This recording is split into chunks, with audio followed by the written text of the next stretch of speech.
ನಮಸ್ತೆ ವೀಕ್ಷಕರೇ. ಮಾತು ಎಲ್ಲರಿಗೂ ಬರುತ್ತವೆ, ಆದರೆ ಮಾತುಗಳಿಂದ ಮನಸ್ಸುಗಳು ಕೂಡುತ್ತವೆ ಮತ್ತು ಮಾತಿನಿಂದಲೇ ಮನಸ್ಸು ಒಡೆಯುತ್ತವೆ.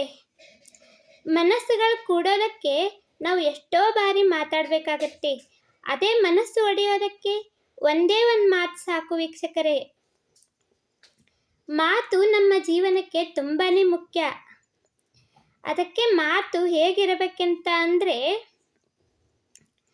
ಮಾತು ಹಿತವಾಗಿರಬೇಕು, ಮಾತು ಮಿತಿಯಿಂದ ಕೂಡಿರಬೇಕು. ಮಾತು ಹಿತವಾಗಿರಬೇಕು, ಮಾತು ಮಿತಿಯಿಂದ ಕೂಡಿರಬೇಕು. ಮಾತು ಮನಸ್ಸುಗಳನ್ನು ಒಂದು ಮಾಡುವಂತೆ ಇರಬೇಕೇ ಹೊರತು ಮಾತೇ ಮನಸ್ಸುಗಳನ್ನು ಒಡೆಯುವಂತೆ ಇರಬಾರದು. ಮಾತು ಒಳ್ಳೆಯದಾದರೆ ಮನುಷ್ಯ ಒಳ್ಳೆಯವನೆನಿಸಿಕೊಳ್ಳುತ್ತಾನೆ.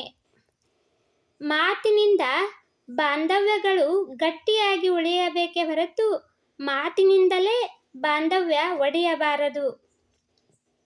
ಮಾತು ನಮ್ಮ ಜೀವನದಲ್ಲಿ ಮಾಣಿಕ್ಯದಂತೆ ಇರಬೇಕು. ಮಾತು ನಮ್ಮ ಜೀವನದಲ್ಲಿ ಮಾಣಿಕ್ಯದಂತೆ ಇರಬೇಕು. ಧನ್ಯವಾದಗಳು.